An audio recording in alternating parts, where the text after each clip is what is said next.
अस्सलाम वालेकुम। KHT fabric store में खुश आमदीद कहते हैं। मारिया बी मारिया बी मारिया बी, बहुत से लोग मारिया बी की डिमांड कर रहे थे। आउटलेट का माल माशाल्लाह आ गया। ये कोई बनौटी माल नहीं है जो कि मार्केटों में सेल हो रही है। 100% ओरिजिनल आउटलेट का स्टॉक है, आउटलेट पे मौजूद है। 10 पीसीस का सेट है। रेट देख ले 4490 रुपए। Printed lawn shirt, printed vial दुपट्टा और डाइट ट्राउजर है इसका। जबरदस्त किस्म का 10 डिजाइन आपको चेक करवा देता हूँ। ये 1 नंबर डिजाइन आ गया है। ये जी दूसरा डिजाइन आ गया है, कलर बहुत खूबसूरत है, ये चेक करते जाएं। ये तीसरा डिजाइन आ गया है, बहुत खूबसूरत जो चीज है। न्यू इसका हॉट वॉल्यूम है। ये आपको तोहफे वाले रेट देने हैं। ये 4, ये जी ब्लैक भी इसके अंदर आ गया। 5 जबरदस्त इसके सारे के सारे वॉल्यूम है। ये जी 6, ये माशाल्लाह से 7वां कलर इसका चेक कर लें आप।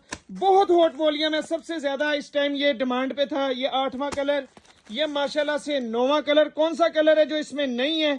और ये माशाल्लाह से आ गया 10 कलर।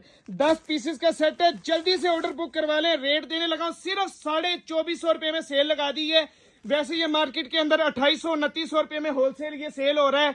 तो अपने ऑर्डर जल्दी से बुक करवा लें। और बहुत ज्यादा क्वांटिटी के अंदर माल आया है माशाल्लाह KHT फैब्रिक स्टोर में। अपना ऑर्डर जल्दी बुक करवाएं। शुक्रिया।